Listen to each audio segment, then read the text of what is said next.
We are here for a phase which is called a phase of releasing the bodies which have been identified.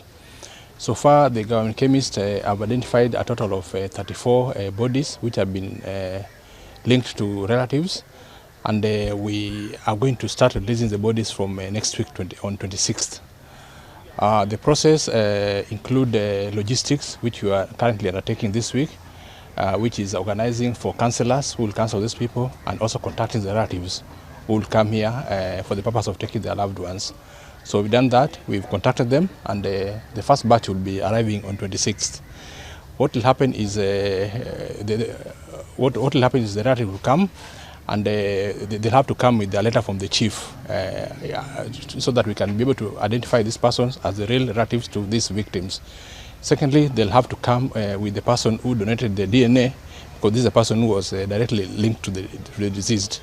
So upon coming, we'll counsel, we'll have them identify the body, then we'll release the body to them so that they can take the bodies for the final journey of burial.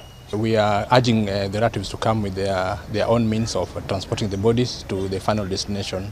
Actually, the biggest challenge we've had is we have run DNA on, we've actually done a profile on a number of bodies, meaning that their DNA profile has been generated. However, linking them to the people who donated their DNA is where the challenge becomes, because they are not linked to the people who donated the DNA. And then also people are not coming up to claim their loved ones.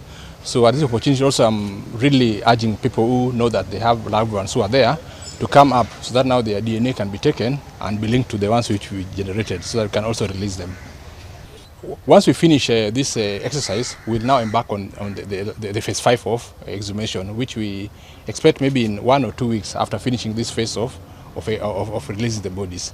Yes, there were graves which have been mapped. So we'll just go there and start the work. I think there were about 35 graves which had been mapped. Of course, we have laws which govern unclaimed bodies, and we also usually have a limitation on how long a body should and what should be done to declare the body unclaimed.